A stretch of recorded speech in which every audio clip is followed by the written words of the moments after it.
Hi everyone, in this video I will be showing you a stable diffusion control net, how to use colors for line art. So of course you have to make sure that you have downloaded your stable diffusion. There are many ways on how to download stable diffusion, and you can go to our channel to see how to download stable diffusion. Okay, so all you have to do is just simply set up or run this and wait for a couple of minutes. Now it would be easier for you to know which one to open. After you set this one up, you will see a running on public, and you have to click that one. It will take you to a stable diffusion page. And this is what it looks like. Now we have options above, and you can explore this one here. Below we have here control net. You can also add images via PNG info. We have here image browser.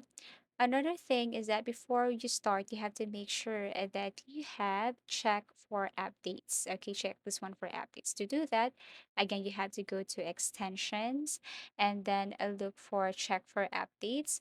Once you have that one, then you can now click this apply and quit, and it will be reload again, or will be reloaded again, and then all you have to do is just simply open that or wait for a couple of minutes and then go directly to control net. So before that, I have mentioned that we have options above here. What you want to do is to look for PNG info, drop the image here, and then tap this send to text imaging.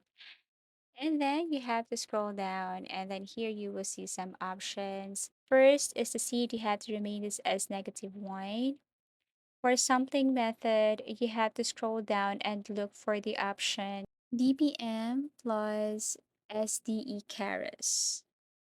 Okay, so you have to look for that one. I mean this one here, okay? So here we have the sampling method, and then for the width and height, everything is up to you. Okay? But actually, there are different, settings for this what we call stable diffusion.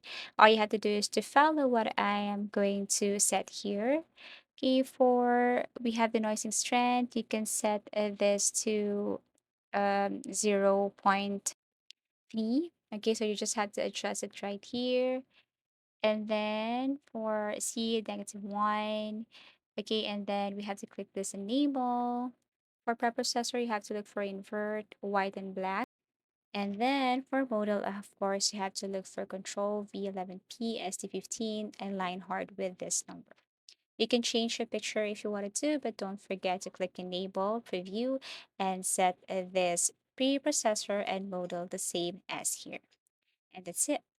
So if you have found this video helpful, please leave a like and subscribe to our channel. Thank you for watching, and see you in our next tutorials.